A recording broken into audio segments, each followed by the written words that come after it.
मुंबईमध्ये 90चा काळ हा गँगस्टरच्या दहशतीचा होता. मुंबईमध्ये दिवसाढवळ्या गोळीबार, गँगवार आणि खंडणीसारख्या घटना सारख्या घडत होत्या. त्यानंतर मुंबई पोलिसांनी थेट एन्काउंटर करून अनेक गुंडांना यमसदनी धाडलं. एन्काउंटर स्पेशालिस्ट दया नायक यांनी 26 वर्षांपूर्वी सादिक कालिया या गुंडाचा एन्काउंटर केला होता. पण एका पोलिसांच्या खबरीने सादिक कालियाची टीप दिली होती. या संशयातून कालियाच्या पुतण्याने 27 वर्षांनंतर 78 वर्षीय पोलीस खबरीची निर्घृणपणे हत्या करून बदला घेतला. या घटनेमुळे मुंबईत खळबळ उडाली आहे. पोलिसांनी दिलेल्या माहितीनुसार मुंबईतील नागपाडा 20 एप्रिल रोजी ही घटना घडली होती. इक्बाल इब्राहिम सेलिया 78 असं हत्या झालेल्या इस्माचं नाव आहे. तर शादिक जवार वय अंदाजे 29 असं आरोपीचं नाव आहे. शादिक जवार हा गुंड सादिक कालियाचा पुतण्या आहे. मयत इक्बाल सेलिया हा पोलिसांचा खबरी होता असा संशय शादिक जवारला होता. त्यामुळे सुडाने पेटलेला शादिकने घरात घुसून इक्बाल सेलियाचा निर्घृणपणे खून केला.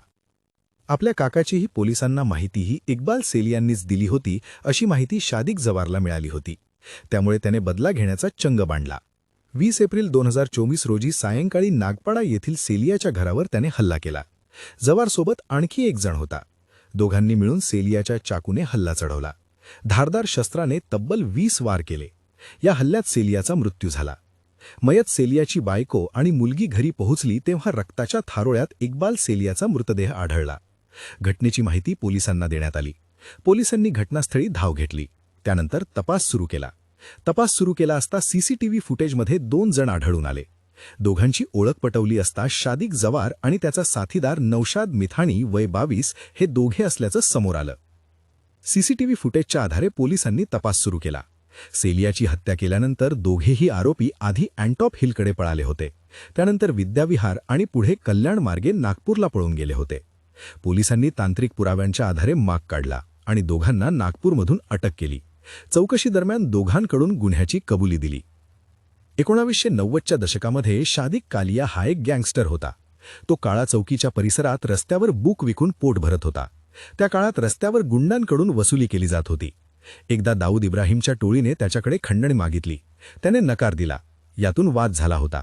या घटनेतून शादिक कालियाचं नाव समोर आलं. पुढे छोटा शकीलने त्याला आपल्या टोळीत सामील केलं. कालिया आणि मुन्ना झिंगरा हे दोघे मिळून तेव्हा काम करत होते. मुन्ना झिंगरा आता पाकिस्तानात लपून बसला आहे. या दोघांनी 90च्या काळामध्ये मुंबईत अनेक हत्या केल्या. खंडणीही उकाळली होती. 1999 मध्ये एका राजकीय नेत्याच्या हत्येचा कट रचला होता. याची माहिती पोलिसांना मिळाली होती. तेव्हा एन्काउंटर स्पेशालिस्ट दया नायकच्या टीमने शादिक कालियाचा एन्काउंटर केला होता. त्यावेळी शादिक जवार हा अवघ्या 2 वर्षाचा होता. आपल्या काकाची हत्येची माहितीही इक्बाल सेलियांनीच दिली होती. याची माहिती तेव्हापासून जवारच्या मनात घर करून गेली होती. आपल्या काकाच्या हत्येचा बदला घेण्यासाठी शादिक जवारने 26 वर्ष वाट पाहिली. त्यानंतर 20 एप्रिल 2023 रोजी इक्बाल सेलियाच्या घरात घुसून हत्या केली. पोलिसांनी जवार आणि त्याच्या साथीदाराला नागपूरमधून अटक केली आहे.